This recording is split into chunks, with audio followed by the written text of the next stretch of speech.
சாதகம் கற்றுக்கொண்டிருக்கும் மாணவர்கள் இதை எடுத்து செயல்பாட்டு கொண்டு போனார்களானால் மக்களுக்கு நிறைய நன்மைகளை செய்ய முடியும். என்னுடைய கருத்து எதுவுமே வீண் போகாத கருத்துகள்.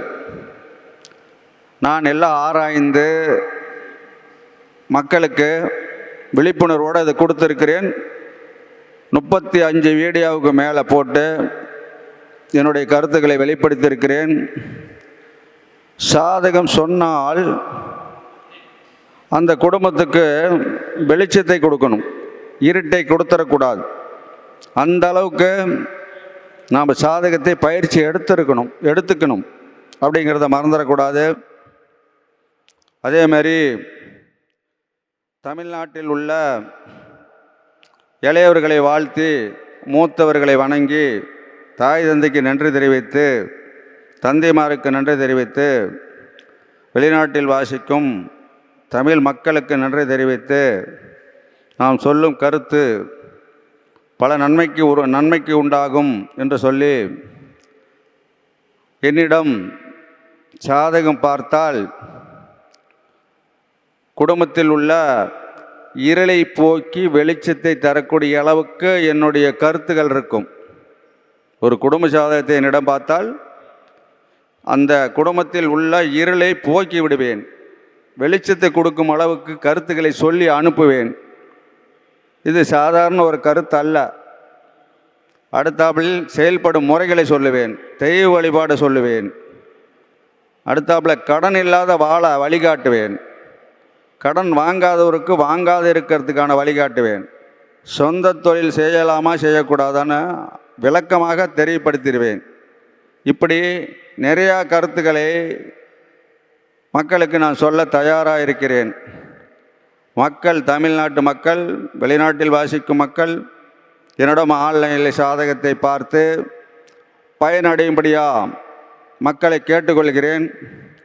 என்னிடம் சாதகம் பார்த்தால் உங்களுடைய குடும்ப பாரத்தை குறைத்து கொள்ள முடியும். அடுத்தவளை சிறப்பாக வாழ வழி தெரியும், வழி காட்டுவேன் என்று நான் உங்களுக்கு விளக்கம் கொடுத்து மாணவர்கள் என்னுடைய கருத்துக்களை அதிகமாக எடுத்து பழகுங்க அப்படின்ட்டு மறுபடியும் மேலும் மாணவர்களுக்கு நான் தெரியப்படுத்துகிறேன். மாணவர்கள், படிக்கும் மாணவர்கள் என்ன சந்தேகம் இருந்தாலும் என்னிடம் கேட்டால் நான் உங்களுக்கு விளக்கம் தர தயாராக இருக்கிறேன். தயங்காமல் என்னிடம் கேளுங்கள். காலையில் 10 நைட்டு 10 மணி மட்டும் நான் தயார் நிலையில் இருப்பேன் என்று சொல்லி மாணவருக்கும் நன்றி தெரிவித்து கருத்துக்களை நான் சொல்ல தயாராகிறேன். ஒரு சாதகத்தில் எடுக்கும்போது முதல் என்ன தெரிந்து கொள்ள வேண்டும், சாதகத்தை எப்படி வரிசைப்படுத்தி சொல்ல வேண்டும் என்பதை முதலில் தெரிந்துக்கணும். எதே ஒன்று சொல்லக்கூடாது, வரிசைப்படுத்தி சாதகத்தை சொல்லணும். அதுக்கான விளக்கம்தான் இப்போ நான் தெரியப்படுத்துகிறேன். செவ்வாய் தான் ஜாதகர் என்பதை மறந்துடக்கூடாது. செவ்வாய்னா நாம் தான். செவ்வாய் சுயச்சாரம் பெற்றிருந்தால் அவன் எல்லவனாக இருப்பான், வல்லவனாக இருப்பான், கடன் வாங்காத வாழ்வான், சொந்த வீடு உள்ளவனாக இருப்பான், கருணை உள்ளவனாக இருப்பான், தாய் தந்தையை பார்த்துக்குவான், குடும்பத்தை பொறுப்பாக கவனித்து கொள்வான். இத்தனையும் நடக்குமா? செவ்வாய் சுயச்சாரத்தில் இருந்தால், அவிட்டம் சித்திரை மிருகாசி இடத்தில் இருந்தால். அதே செவ்வாய் சுக்கிர நட்சத்திரத்தில் இருந்தால், பூரம் பூரடம் பரணியில் இருந்தால் அவன் சொந்த வீடு உடையவன், மெத்த வீடு டார்ஸ் வீடு உடையவனாக இருப்பான், குடும்பத்துக்கு தேவையானதை மின்னோசனையாக செய்வான், அதிக குடும்ப பொறுப்பாளியாக இருப்பான். அப்படிங்கிறத நம்ம தெரியப்படுத்தணும். அதே குரு நட்சத்திரத்தில் இருந்தால் செவ்வாய் கெட்டவர்களோடு சேரமாட்டான், கெட்டவர்கள் கண்டால் ஒதுங்கி போக கற்றுக்குவான், நல்லவனாக வாழ்வான், வாயில் சரியில்லாத வார்த்தைகளை பேச தெரியாது, சனங்களை மதித்து நடந்து கொள்ளும் தன்மை இருக்கும். அதே செவ்வாய் சதயத்தில் இருந்தால் 6 பேச்சையும் கேட்க மாட்டார், பெரிய கடன் பண்ணிக்குவார், தாய் தந்தற்கு எதிர்மறையாக இருப்பார். குடும்பத்தை பொறுப்பாக கவனிக்க முடியாத நிலைக்கு ஆளாயிருவார். மாந்தியோடு இருந்தாலும் அப்படி தான், திருவாதிரையில் இருந்தாலும் அப்படி தான். அதனால் செவ்வாய் எதில் இருந்தால் நல்லவனாக வாழ்வான், எதில் இருந்தால் சரியில்லாத நிலைக்கு ஆளாவான் என்பதை தெரிந்து கொள்ளுங்கள். அதே சமயத்தில் உங்கள் குடும்ப ஜாதகத்தை நீங்களே எடுத்து பார்த்து கொள்ளலாம். அதுக்கான ஒரு விளக்கம் சொல்கிறேன். கடன் இல்லாத யாரெல்லாம் வாழ்வா, கடனாளியாக யாரெல்லாம் வாழ்வா அப்படிங்கிறதுக்கு உங்கள் குடும்ப ஜாதகத்தை எடுத்து நீங்களே போட்டு பாருங்கள். ஏன் அப்படின்னா, இந்த கடன் இல்லை, இது நாம் தெரிந்து கொள்ளணும் அவசியம். அப்போது சோசிக்காரிடம் நிறைய பேர்த்துக்கு மாந்தினா என்னன்னு தெரியாது. மாந்தி தான் கடன் பண்ணுவாங்கன்னு தெரியாது. அதனால் நீங்கள் சோசிக்காரிடம் போய் காட்டிங்கன்னா கடனை பற்றி பேச மாட்டார். அதனால் மக்கள் தமிழ்நாட்டு மக்கள் நீங்களே உங்கள் குடும்ப ஜாதகத்தை எடுத்து கடன் யாரெல்லாம் கடன் படுவார், யாரெல்லாம் கடன் இல்லாத வாழ்வார் என்பதை தெக்க தெளிவாக தெரிந்து கொள்ள ஒரு வழி சொல்கிறேன். பாருங்க, மாந்தி இருக்கும் இடத்தில் இருந்து செவ்வாய் 3ஆம் இடத்தில் இருந்தால் கடன் உள்ளவர். மாந்தி இருக்கும் இடத்தில் இருந்து செவ்வாய் 7ஆம் இடத்தில் இருந்தால் கடன் உள்ளவர். மாந்தி இருக்கும் இடத்தில் இருந்து செவ்வாய் 10ஆம் இடத்தில் இருந்தால் கடன் உள்ளவர். மாந்தியோட செவ்வாய் சேர்ந்தால் கடன். விருச்சகத்தில் மாந்தி இருந்து செவ்வாய் கெட்டிருந்தால் கடன். கடனுக்கு இந்த 5 பாயிண்ட்டு தான். இது யார் சாதகத்தில் வேணாலும் அவங்கவங்க குடும்பத்தில் அவங்களே பார்த்து கொள்ள முடியும். மாந்தி இருக்கும் இடத்தை ஒன்றா வச்சு எண்ணணும், இவ்வளோதான். கடன் அப்படி எவ்வளோதான் இருக்கும். இந்த மாதிரி கிரக நிலைக்கு 3 லட்சம் 5 லட்சம் 10 லட்சம் கடன் இருக்கும். பெரிய நிறுவனமாக இருந்தால் 3 கோடி 5 கோடி 10 கோடி கடன் இருக்கும். 1 லட்சம்னு சொல்லக்கூடாது. இதை தெக்க தெளிவான ஒரு உண்மை. கடனுக்கு மட்டும் இப்போ சொல்லியிருக்கிறேன். கடன் இல்லாததுக்கு ஒரு வழி சொல்கிறேன். இது ரெண்டும் ஒவ்வொரு குடும்பத்துக்கும் அவசியமான ஒரு கருத்து. இதை உங்களே பார்த்துக்க சொல்கிறேன். ஏன்னு சொல்கிறேன்னா, நிறையா சோதிடர் மாந்தியை பற்றி பேசுவதில்லை. அதனால் கடனை பற்றி சொல்ல முடியாத நிலைக்கு ஆளாகிறார். அப்புறம் குரு இருக்கும் இடத்தில் இருந்து மாந்தி குரு இருக்கும் இடத்தில் இருந்து செவ்வாய் 5ஆம் இடத்தில் இருந்தால் கடன் இல்லை.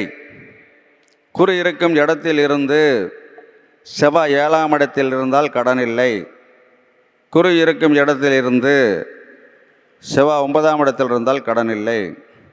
குருவும் செவ்வாயும் சேர்ந்தால் கடன் இல்லை. விருச்சகத்தில் குரு இருந்து செவ்வாய் கிடவில்லை என்றால் கடன் இல்லை. கடன் இல்லாததுக்கு 5 பாயிண்ட் சொல்லிருக்கிறேன். ஆயுள் காலம் மட்டும் கடன், அதுக்கு 5 பாயிண்ட் சொல்லிருக்கிறேன். இப்போ இந்த கடன் இல்லை, இது ஒவ்வொரு குடும்பத்துக்கும் அவசியமான ஒன்று. நம்ம வீட்டில் 2 பிள்ளைங்க இருக்கிறார் அல்லது 3 பிள்ளைங்க இருக்கிறார். அந்த பிள்ளைங்க சாதகத்தில் பெருசாகி யாரெல்லாம் கடனாளியாக ஆவார், யாரெல்லாம் கடன் இல்லாத வாழ்வார். சின்ன குழந்தையிலேயே அதை தெரிந்து கொள்ளலாம். 10 வயசில் தெரிஞ்சுக்கலாம், 5 வயசில் தெரிஞ்சுக்கலாம், 20 வயசில் தெரிஞ்சுக்கலாம். 40 வயசில் தெரிஞ்சு பயனில்லை. ஏன்னா 40 வயசில் கடன்காரன் ஆயிடுவார். அதனால் மக்கள் அவங்கவுங்க சாதகத்தை எடுத்து அவங்கவுங்களே பார்த்து கொள்ளுங்கள். அப்படி தெரியவில்லை என்றால் என்னிடம் ஆன்லைனில் சாதகத்தை பார்த்து, குடும்ப ஜாதகத்தை பார்த்து அடுத்தடுத்து குடும்பத்தில் என்னென்ன நடக்கும் என்பதை தெளிவாக அல்ல, தெக்க தெளிவாக சொல்ல நான் தயாராக இருக்கிறேன். என்னிடம் சாதகம் பார்த்து பயனடையுமாறு தமிழ்நாட்டு மக்களையும் வெளிநாட்டில் வாசிக்கும் தமிழ் மக்களையும் கேட்டுக்கொள்கிறேன் என்று சொல்லி, அதுக்கடுத்தாப்புல ஒரு சாதகத்தை கையில் எடுத்தால் செவ்வாய் தான் முன்ன பார்க்கணும். செவ்வாய் தான் லக்னாதிபதி திடமாக இருக்கிறாரா?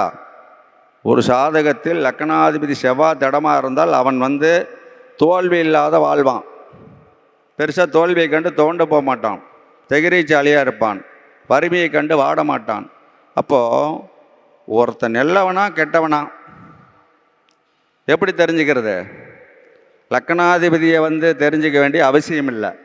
செவ்வாயை பார்த்தாவே அவர் நல்லவரா கெட்டவரா என்று தெரிந்து கொள்வோம். ஒரு பொண்ணு பார்க்க போகிறோம், ஒரு மாப்பிள்ளை பார்க்க போகிறோம். அந்த பொண்ணு நல்ல பொண்ணா கெட்ட பொண்ணா, அந்த மாப்பிள்ளை நல்லவரா கெட்டவரா, அங்கே போய் விசாரிக்க தேவையில்லை. சாதகத்தை பார்த்தாவே சொல்லிவிட முடியும். அப்படிங்கிறத மாணவர் தெரிந்து கொள்ளுங்கள். அதுக்கு விளக்கம் நான் தர தயாராக இருக்கிறேன். என்னிடம் தொடர்பு கொள்ளுங்கள். ஏன்னா நீங்கள் இதை தெரிந்து வைத்திருந்தால்தான் எதிர்காலத்தினுடைய மக்களுக்கு நிறையா நன்மைகளை செய்ய முடியும் அப்படின்னு சொல்லி, அதேமாரி இந்த பகலில் பிறந்தால் சூரியன் அப்பா சுக்கிரன் அம்மா அப்படின்ற ஒரு கருத்து இருக்குது. நைட்டில் பிறந்தால் சனி அப்பா சந்திர அம்மான்னு ஒரு கருத்து இருக்குது. இதில் தவறு இருக்குதுங்கிறது தான் நான் சுட்டி காட்டுறதுக்கு இதை சொல்கிறேன். எப்பயுமே குரு தான் அப்பா, சந்திரன் தான் அம்மா. இதில் ஒரு மாற்றமும் இருக்காது. சுக்கிரனை தாய்க்கு எடுத்து பேசினால் தவறு வரும், சூரியனை தந்தையால் பேசினால் தவறு வரும். சூரியனை தந்தையாக எடுக்கவே கூடாது கூடாது கூடாது. சுக்கிரனை தாயாய் எடுக்கக்கூடாது கூடாது. இது யாருக்கு சொல்கிறேன்? கற்றுக்கொண்டு இருக்கும் மாணவருக்கு நான் சொல்கிறேன். ஏன்னா ஏற்கனவே கற்றவர் அதை வலிமையாக வைத்திருப்பார். அவர்கிட்ட சொன்னால் அது என்ன தவறு என்று சொல்லுவார். அவர் எதை தெரியாத சொல்கிறாருன்னு என்ன சொல்லுவார். நீங்கள் கற்றுக்கொள்ளும் மாணவர்கள் சூரியனை தந்தைக்கோ சுக்கிரனை தாய்க்கோ எடுத்து பழகாதீங்க. அப்படி அதனால் அது உண்மை அப்படிங்கிறதுக்கு ஆதாரம் இருந்தால் என்னிடம் காட்டுங்கள், நானும் ஒத்துக்கிறேன். ஆதாரம் இல்லை. ஆனால் குருதான் தந்தை, சந்திரன்தான் தாய் என்பதுக்கு ஆதாரம் நிறையா இருக்குது. அதை என்னால் சொல்ல முடியும். மீண்டும் சொல்கிறேன், சூரியன் தந்தை கிடையாது கிடையாது கிடையாது. மீண்டும் சொல்கிறேன், சுக்கிரன் தாய் கிடையாது கிடையாது கிடையாது. குருதான் தந்தை, சந்திரன் தான் தாய். இது தவறுன்னா என்னை கேள்வி கேளுங்க. எந்த ஜாதகம் தான் என்கிட்ட கொடுத்து ஆய்வு பண்ணுங்க, நான் சொல்ல தயாராக இருக்கிறேன். ஏன் இதை இப்படி அழுத்தமாக சொல்கிறேன் என்றால், ஒரு சோதிடர் தெரியாத ஒன்றை தெரிஞ்ச மாதிரி சொல்லக்கூடாது. உண்மை இல்லாத ஒரு கருத்துக்களை வெளியே விடக்கூடாது.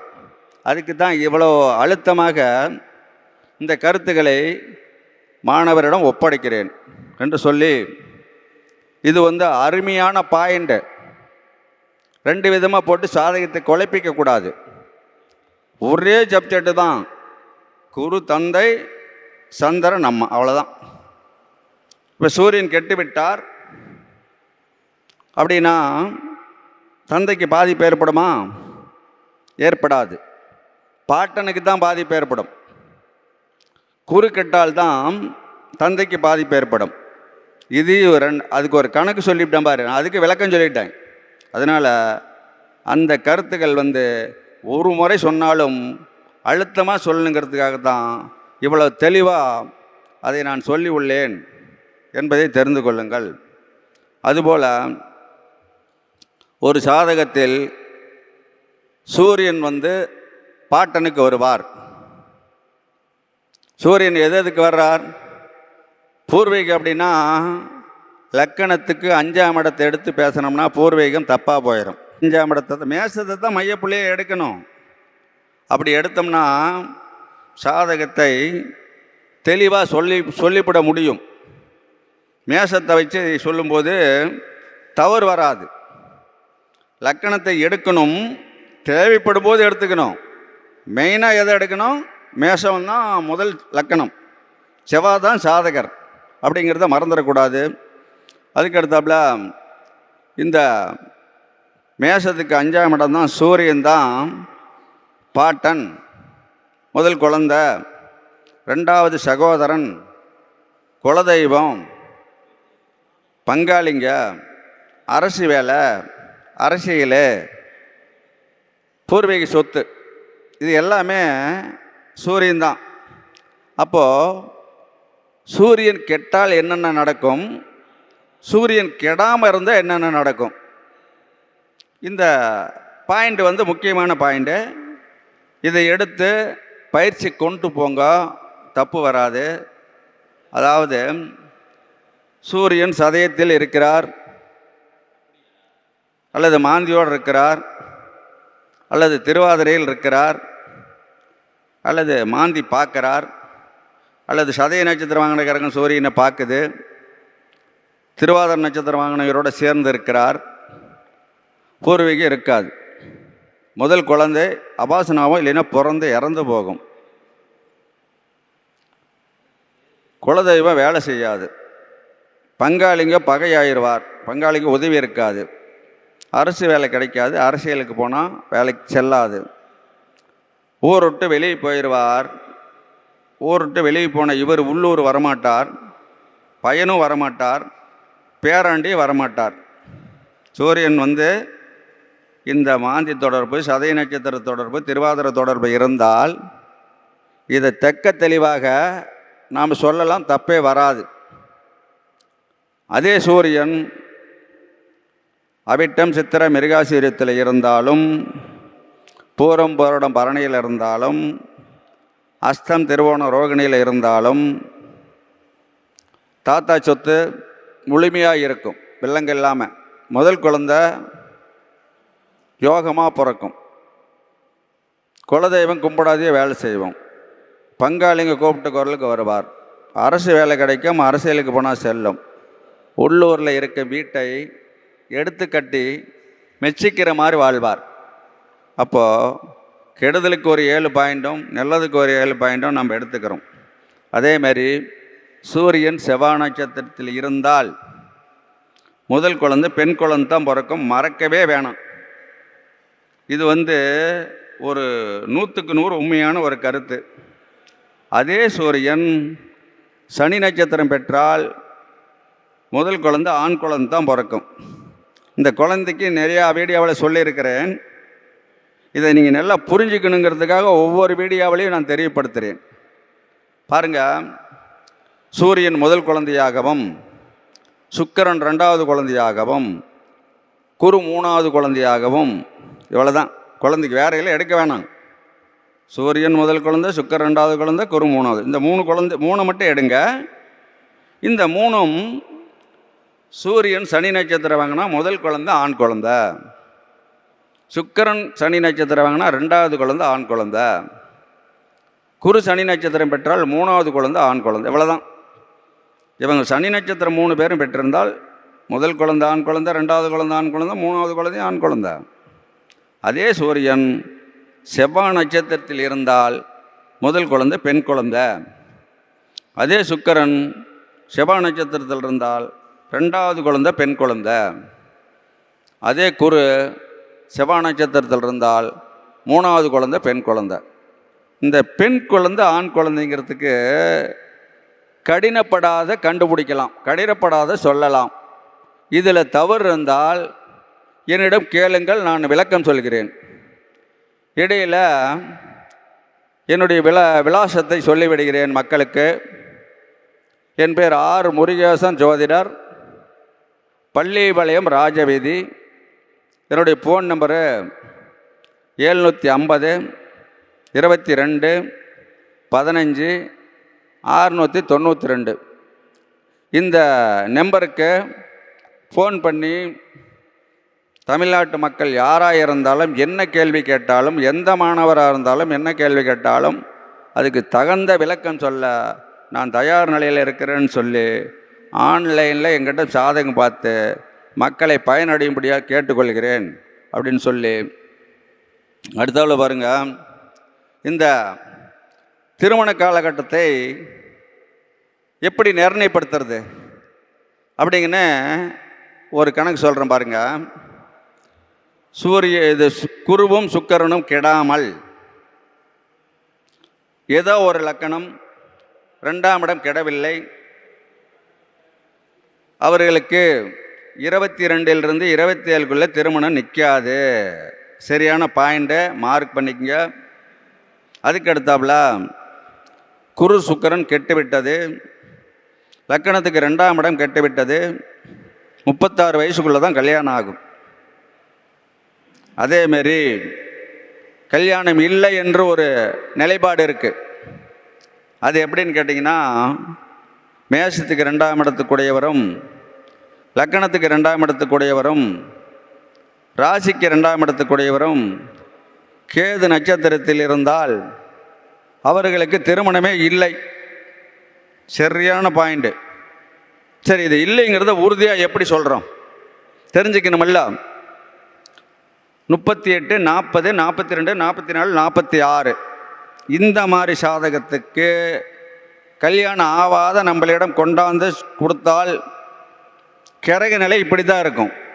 மேஷத்துக்கு 2, லக்னத்துக்கு 2, ராசிக்கு 2, கேது நட்சத்திரம் தொடர்பு இருக்கும். மறக்காதீங்க. இதை எப்போ நாம் கண்டுபிடிக்கணும்? 10 வயசில் கண்டுபிடிக்கணும், 15 வயசில் கண்டுபிடிக்கணும், 20 வயசில் கண்டுபிடிச்சி சொல்லிடணும், இந்த மாதிரி திருமணத்தை ஏமாற்ற உங்கள் பையன் ஜாதகம்.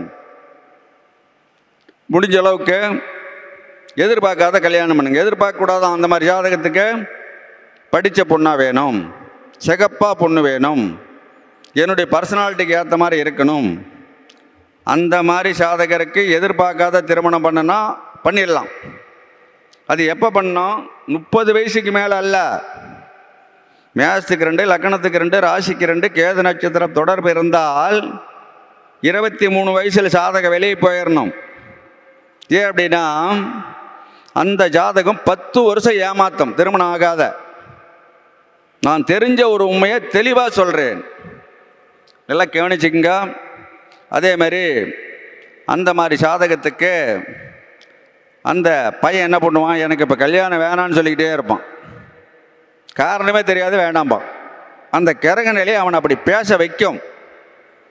அதனால தான் நான் சொல்கிறேன், சோதிடர்களுக்கு நான் சொல்லும் கருத்து என்னவென்றால், மேஷத்துக்கு 2, லக்கணத்துக்கு 2, ராசிக்கு 2 யாருக்கெல்லாம் கேது நட்சத்திரம் இருக்குதோ அந்த மாதிரி சாதகத்துக்கு 30 வயசுக்கு மேலே கல்யாணம் பண்ணுன்னு சொல்லிவிடாதீங்க. அது தவறல்ல, சரியான தவறு. ஏன் அப்படின்னா, அந்த ஜாதகத்துக்கு சாதக விலையை விட்டு 10 வருஷம் ஏமாத்தம். அப்போ அதுக்கு என்ன பண்ணோம்? 23லேயே ஜாதக வெளியே போயிடணும், மீறினா 24ல் வெளியே போயிடணும். இதை மட்டும் சோசியம் கற்றவரும் சரி, கற்றுக்கொண்டு இருப்பவரும் சரி, நாம் சொல்லும் கருத்தை அனாவசியமாக நினைக்காம ஆய்வு பண்ணுங்க, சரியாக இருக்கும். நான் சொல்லும் கருத்து தவறு என்றால் என்னிடம் கேள்வி கேட்குங்க, சரியான ஆதாரத்தோட விளக்கம் தர்றேன். ஏன் இதை சொல்கிறேன்னா, மக்களுக்கு சோசியக்காரர் வெளிச்சமாக இருக்கணும், இருட்டாக இருக்கக்கூடாது. அப்போது இருட்டுன்னா என்ன, வெளிச்சம்னா என்ன? கல்யாணம் ஜாதகத்தை விட்டு 10 வருஷம் ஆகும் அப்படிங்கிற சாதகத்துக்கு நீ 30க்கு மேலே கல்யாணம் பண்ணுன்னு சொன்னால் அதுதான் இருட்டு. அந்த ஜாதகத்துக்கு 23லேயே ஜாதகத்தை வெளியே கொடு அப்படின்னு சொன்னால் அதுதான் வெளிச்சம். பாருங்கள் எவ்வளோ விளக்கமாக சொல்கிறான்னு. இதெல்லாம் தெரிஞ்சுக்குங்க. நான் நிறைய கற்று வச்சிருக்கிறேன், எனக்கு அட்வைஸ் வேணாம் அப்படிங்கிறத விட நாம் சொல்லும் கருத்தை ஆய்வு பண்ணுங்க. ஒரு ஒன்றுத்துக்கு உதவாதவர் ஒரு கருத்துக்களை சொன்னாலும் அதில் பொருள் இருக்கும். அது நமக்கு தேவையில்லைன்னு நாம் நினச்சோம்னா நாம் கற்றுக்கொள்ள முடியாது நிறையா விஷயங்களை அப்படின்னு சொல்லி, அதுக்கு அடுத்தாப்புல இந்த 27க்குள்ளே கல்யாணம் ஆகும், 36க்குள்ளே கல்யாணம் ஆகும், கல்யாணமே ஆகாது. 3 விதமான விளக்கம் சொல்லியிருக்கிறேன். இதை நீங்கள் பரிசீலனை பண்ணுங்க, தப்பு வராது. அதேமாரி பாருங்கள், ஒரு ஜாதகத்தில் 2ஆம் இடமும் மேஷத்திலிருந்து தான் சொல்கிறேன். மேஷத்துக்கு 2ஆம் இடம் சுக்கிரனும், மேஷத்துக்கு 10ஆம் இடம் சனி பகவானும், மேஷத்துக்கு 8ஆம் இடம் செவ்வாயும். இந்த 3 பேர் கிடவில்லை. பொருளாதார நெருக்கடியே இல்லாமல் ஆயுள் காலம் மட்டும் வாழ்வாராம். எப்படி? நம்ம சிம்பிள் கணக்கு, கடினமில்லாத கணக்கு. மேஷத்துக்கு 2 சுக்கிரன், மேஷத்துக்கு 10 சனி, மேஷத்துக்கு 8 செவ்வாய். இவங்க 3 பேர் கிடவில்லை என்றால் கடன் இல்லாதையும், கஷ்டம் இல்லாதையும், பொருளாதார நெருக்கடி இல்லாதையும் குடும்பத்தை ஓட்டுவார். அவர் குடும்பத்தை ஓட்டுறதே தெரியாதான். அப்போ நம்ம சாதகம் பார்க்கும்போது இந்த மூணும் யாருக்கெல்லாம் கெட்டிருக்குதோ, சுக்கிரனும் செவ்வாயும் சனியும் யாருக்கெல்லாம் கெட்டிருக்குதோ, ஆயுள் காலம் மட்டும் முன்னேற்றம் இல்லையா. இந்த திசை காப்பாற்றா, அந்த திசை எந்த திசையும் காப்பாற்றாது. இது 100க்கு 100 உண்மை. அப்படி ஏதாச்சும் காப்பாற்றுறோன்னா என்கிட்ட சொல்ல, கொடுங்க, கணக்கு கொடுங்க, நான் அதுக்கு விளக்கம் சொல்கிறேன் என்று சொல்லி இதை பரிசீலனை கொண்டு வாங்க.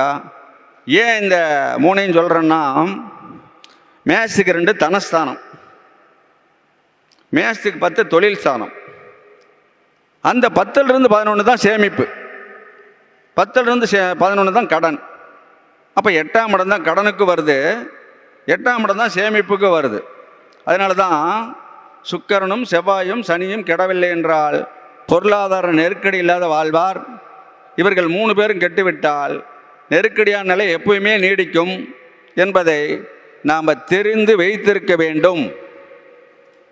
வைத்திருந்தால் தான் ஜாதகத்தை எளிமையாக சொல்லலாம், நடந்த சம்பவத்தை சொல்ல முடியும், நடக்க போகிறத சொல்ல முடியும். ஒரு ஜாதகத்தில் சனி செவ்வாய் சுக்கிரன் கெட்டு போயிட்டால் தொழில் முறை சிறப்பு இருக்காது, பெரிய வருமானம் பண்ண முடியாது, கஷ்டமான நிலையே உருவாகும். அப்போ இதெல்லாம் நம்ம பார்க்கணும். அப்போது இதை தெக்க தெளிவாக தெரிந்து கொள்ளுங்கள். அப்போ மேஷத்துக்கு 8ஆம் இடம், நல்லா கவனமாக கேளுங்க. மேஷத்துக்கு 8ஆம் இடம், லக்கணத்துக்கு 8ஆம் இடம், ராசிக்கு 8ஆம் இடம். இவ்வளோதான். யாருக்கெல்லாம் இந்த 3 கெடாமல் இருக்கோ நல்ல முன்னேற்றத்தில் வாழ்வார். இந்த 8ஆம் இடத்தை நாம் அஷ்டமஸ்தானம்னு சொல்கிறோம். நான் அதை சொல்கிறேன் பாருங்க, லாபஸ்தானம்னு சொல்கிறேன். சரி, நான் லாபஸ்தானம்னு சொல்கிறேன். அது தவறு இருந்தால் என்னை கேள்வி கேட்கலாம். எப்படி அது லாபஸ்தானமாக மாறுதுன்னா, மேஷத்துக்கு 10ஆம் இடம் தொழில், அதிலிருந்து 11 தான் சேமிப்பு, அது 8ஆம் இடமாக மாறிடும். அப்போ 3 8ஆம் இடமும் யாருக்கெல்லாம் கெடலையோ கடன் வாங்காத வாழ்வார், கடன் வாங்கினா கட்டி விடுவார், பொருளாதார நெருக்கடி அதிகமாக வராது. அப்போ இந்த 8ஆம் இடத்தை கெட்டதாகவே சொல்வதை விட அவர் நல்ல நிலையில் இருந்தால் நல்லதை தான் செய்வார் என்பதை நாம் மறந்துவிடக்கூடாது. அப்படிங்கிறத தெளிவாக அல்ல, தெக்க தெளிவாக சொல்கிறேன். பாருங்க, 6ஆம் இடம் கடன் அப்படின்னு சொல்லும்போது அந்த 6ஆம் இடத்தில் இவ்வளோ கடன் இவருக்கு இருக்குன்னு சொல்ல முடியாது. ஆனால் 8ஆம் இடம் கடன், இவ்வளோ கடன் இருக்குன்னு சொல்லிவிட முடியும். அப்போது 6ஆம் இடம் கடனா 8ஆம் இடம் கடனா நீங்களே ஆய்வு பண்ணுங்க, தப்பு வராது. என்னடா புதுவிதமாக இவன் சொல்கிறார் அப்படிங்கிற எண்ணத்துக்கு போகாமல் ஆய்வுக்கு போங்க, நான் சொல்வது உண்மையாக இருக்கும். 6ஆம் இடத்துல கடன் எவ்வளோ இருக்குன்னு சொல்ல முடியாது, 8ஆம் இடத்தை வச்சு எவ்வளோ கடன் இருக்குன்னு சொல்லிடலாம். 6ஆம் இடத்தை வச்சு சேமிப்பு சொல்லிவிட முடியாது, 8ஆம் இடத்தை வச்சு சேமிப்பு சொல்லிவிடலாம். அப்படிங்கிறத தண்ணியோட அந்த இதை நீங்கள் மறந்துடாதீங்க.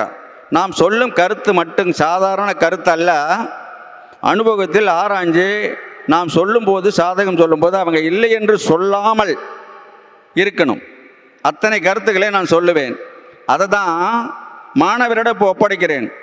எதிர்கால மாணவர் தான் மக்களுக்கு தூணாக விளங்கணும். அதுக்கோசரம் மாணவர்கள் என்ன டவுட் இருந்தாலும் என்னை கேளுங்க, நான் சொல்ல தயாராக இருக்கிறேன்னு சொல்லி இந்த விளக்கத்தையெல்லாம் பயிற்சிக்கு எடுத்துக்கிட்டு போங்க, தப்பு வராதுன்னு சொல்லி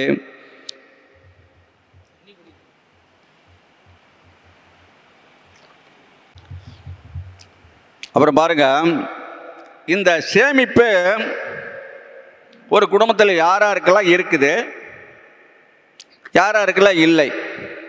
ஒரு குடும்ப ஜாதகத்தை வாங்கினோம்னா தெக்க தெளிவாக அப்போ தான் சொல்ல முடியும். இவங்க உடனே சொல்லுவாங்க, பாமர மக்கள் சாதகம் கொண்டு வர ஒன்று பார்த்தா போதும்பாங்க. ஒரு ஜாதகத்தில் விளக்கம் சொல்ல முடியாது. அந்த ஜாதகத்தில் யார் இதெல்லாம் கெடுதல் நடக்குது, யார் ஜாதகம்லாம் நல்லது நடக்குது, ஒரு முறை பார்த்தாலும் அதை தெரிந்து கொள்ளணும். எப்பயுமே குடும்ப ஜாதகத்தை வாங்கி பார்க்கணும். ஏன் அதை பார்க்க சொல்கிறேன்னு அதுக்கு விளக்கம் சொல்கிறேன் பாருங்க. 4 ஜாதகம் ஒரு குடும்பத்தில் இருக்குது, 3 ஜாதகம் கடன் வாங்குற ஜாதகமாக இருக்கும். ஒரு ஜாதகம் கடன் வாங்காத ஜாதகமாக இருக்கும். அப்போ அந்த கடன் வாங்காத ஜாதகரிடம் குடும்ப பொறுப்பை ஒப்படைக்கலாம். இதுக்கு தான் குடும்ப ஜாதகத்தை பார்க்கறது. புரியுதா? ஒரு குடும்பத்தில் எல்லாத்துக்குமே கடன் இல்லாமல் இருக்கும், அப்படியும் ஜாதகம் இருக்குது. யாருமே கடன் வாங்க அந்த குடும்பத்தில். அப்போ வாங்க மாட்டார், மனைவி வாங்காது, 2 பிள்ளைங்க இருக்கும், பிள்ளைங்களும் கடன் வாங்காது. இதுக்கெல்லாம் என்ன காரணம்? எல்லா ஜாதகத்திலும் செவ்வாய் கெட மாட்டார். ஒரு குடும்பத்தில் 4 ஜாதகத்திலையும் செவ்வாய் கெடாமல் இருந்தாவே கடன் வாங்க மாட்டாங்க. இந்த கெட்டு போகிறதுனா என்ன, கெடலின்னு என்ன? நான் அண்ணாருந்து சொல்லிகிட்டு இருக்கிறேன். கெட்டு போகிறதுக்கு ஒரு சப்ஜெக்ட் சொல்கிறேன், கெடாததுக்கு ஒரு சப்ஜெக்ட் சொல்கிறேன். கெட்டு போகிறதுக்கு என்ன காரணம் அப்படின்னா, அசுவனி மக மூலம், திருவாதிர சதய மாந்தி, இவ்வளோதான்.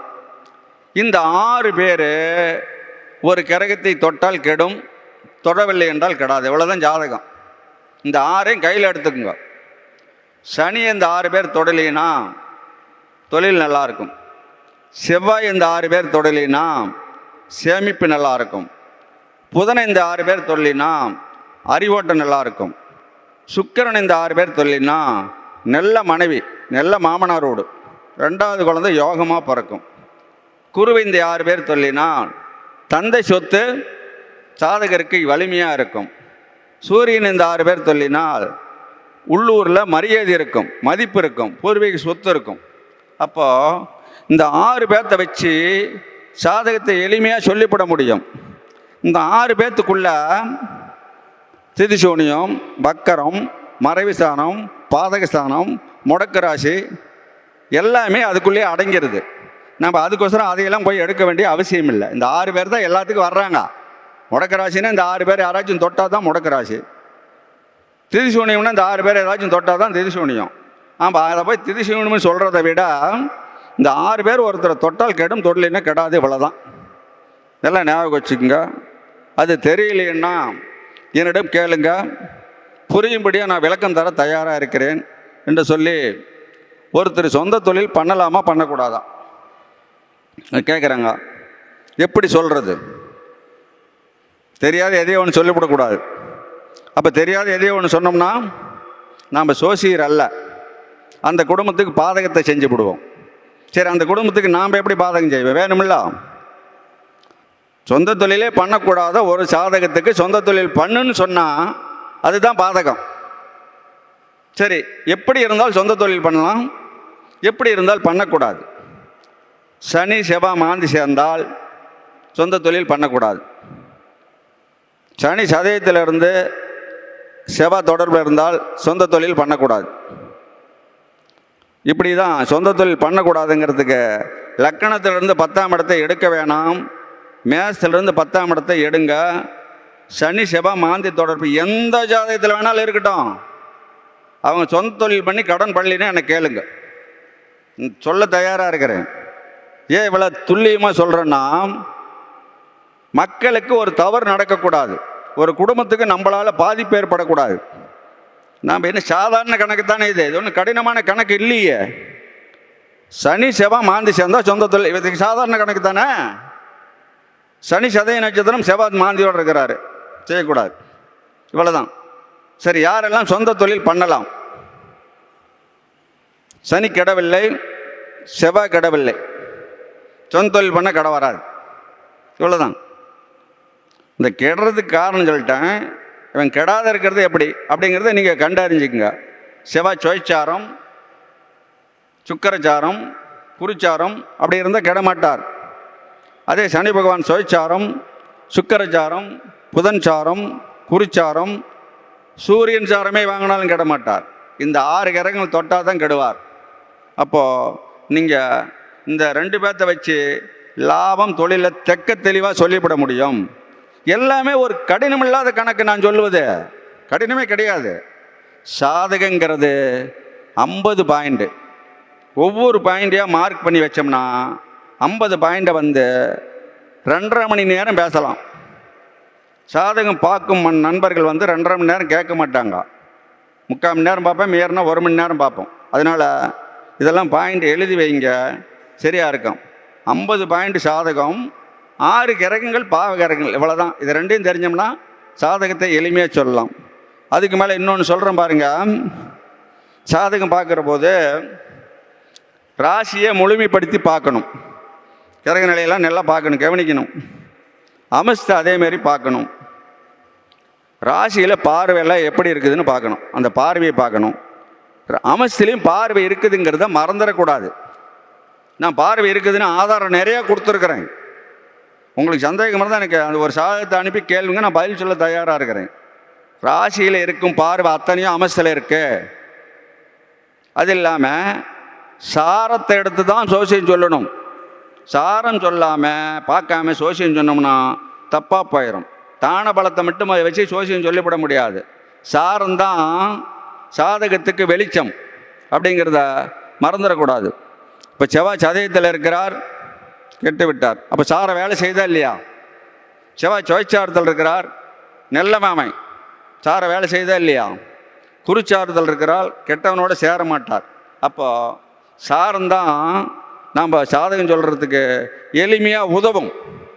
எப்பயுமே சாரத்தை எடுத்து பேசி பழகுங்க, மாணவருக்கு சொல்கிறேன். அதேமாரி பாருங்கள், தந்தை சொத்து அப்படின்னா நம்ம எதை எடுக்கிறோம்? குரு தான் தந்தை சொத்து. குரு மாந்தியோடு இருந்தால் தந்தை சொத்து இருக்காது. நல்லா பயிற்சி எடுத்துக்கங்க. குரு சதயத்தில் இருந்தால் தந்தை சொத்து இருக்காது. குரு திருவாதிரையில் இருந்தால் தந்தை சொத்து இருக்காது. குரு மாந்தியோடு சென்றால் தங்க விற்கும் தொலையும், தந்தை சொத்து இருக்காது. தாத்தாவுக்கு கண்டத்தை கொடுக்கும், தாத்தானுடைய சேமிப்பு இருக்காது. முதல் குழந்தை இறந்து போகும், உயர்கல்வி தடை வரும். குரு மாந்தியோடு சேர்ந்தாலும் சதயத்தில் இருந்தாலும் இத்தனையும் நடக்கும். தந்தை சொத்து யாருக்கெல்லாம் இருக்கும், யாருக்கெல்லாம் இருக்காது என்பதை தெரிந்து கொள்ளணும். அது இல்லாமல் பாருங்கள், ஒவ்வொருத்தருக்கும் வீடு அப்படின்னா எது அப்படிங்கிறத நம்ம தெரிஞ்சுக்கணும். தம்பிக்கு வீடு 6ஆம் இடம், முதல் தம்பிக்கு வீடு 6ஆம் இடம், தாய்க்கு வீடு 7ஆம் இடம், பாட்டனுக்கு வீடு 8ஆம் இடம், மாமனுக்கு முதல் மாமன் சின்ன மாமனுக்கு வீடு 6ஆம் இடத்துலேருந்து 4ஆம் இடம். இப்படி எந்த உறவு எடுக்கிறோமோ அதுக்கு 4ஆம் இடம் தான் வீடு. எந்த உறவு எடுத்தாலும் எந்த உறவு எங்கே இருக்குது அதுக்கு 4ஆம் இடம் வீடு. சரி, அந்த 4ஆம் இடம் எப்படி இருந்தால் வீடு, எப்படி இல்லைன்னா வீடு இல்லை அப்படிங்கிறத தெளிவாக சொல்கிறேன் பாருங்கள். இப்போ அவிட்டம் சித்திரை மிருகாசீரிஷம் பூரம் பூரடம் பரணி,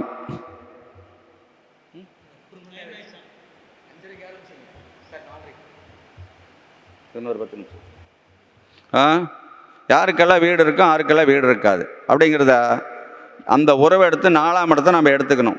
அப்போ 4ஆம் இடத்தை எடுக்கிற போது அவிட்டம் சித்திரை மிருகாசீரத்தில் கிரகம் இருந்தால் வீடு இருக்கும். பூரம் பூரணம் பரணியில் இருந்தால் இருக்கும். அஸ்தம் திருவோண ரோகிணியில் இருந்தால் வீடு இருக்கும். இந்த 9 நட்சத்திரத்தில் நாளுக்குடையவர் இல்லை என்றால் சொந்த வீடு இல்லை என்பதை தெளிவாக சொல்லிவிட முடியும். இதுபோல் நிறையா விஷயங்களை நாம் சாதகத்தில் கண்டறிஞ்சு பேச முடியும். அதேமாரி பாட்டனுடைய சொத்து அப்படின்னா 5ஆம் இடத்தை எடுத்துக்கிறோம், தந்தை சொத்துன்னா 12ஆம் இடத்தை எடுத்துக்கிறோம், தாய் சொத்துன்னா 7ஆம் இடத்தை எடுத்துக்கிறோம், மனைவிக்கு சொத்துன்னா 10ஆம் இடத்தை எடுக்கிறோம், மாமியாருக்கு சொத்துன்னா 7ஆம் இடத்தை மேஷத்தை எடுக்கிறோம். இப்படி ஒவ்வொருத்தருக்கும் சொத்தை நாம் எடுக்கணும். அந்த கிரகம் இந்த 9 நட்சத்திரத்தில் இருந்தால் அவங்களுக்கு வீடு இருக்கும், இல்லை என்றால் இருக்காது என்பதை தெக்க தெளிவாக தெரிந்து கொள்ளுங்கள். அதேமாரி இன்னொரு விளக்கத்தை சொல்கிறேன். தந்தைக்கு தொழில்னால் புதன் தான் தந்தை தொழில். முதல்ல நம்ம புதனை தான் தந்தைக்கு எடுத்துக்கணும். மேஷத்துக்கு 6ஆம் இடம் தந்தைக்கு தொழில், லக்னத்துக்கு 6ஆம் இடம் தந்தைக்கு தொழில், ராசிக்கு 6ஆம் இடம் தந்தைக்கு தொழில். சரி, 6ஆம் இடம் அப்பாவுக்கு 3 6ஆம் இடமும் தொழில். 3 6ஆம் இடமும் கெட்டுவிட்டால் தந்தை சொந்த தொழில் பண்ணக்கூடாது. பிள்ளைங்க சாதகத்தில் 3 6ஆம் இடம் கெட்டுவிட்டால் தந்தை சொந்த தொழில் பண்ணக்கூடாது. பண்ணனா கடன் ஆயிரும். சரி, இப்போ 6ஆம் இடம் அப்பாவுக்கு தொழில், சேமிப்பு எத்தனாம் இடம் பிள்ளைங்க சாதத்தில் அப்பாவுக்கு? 4ஆம் இடம்.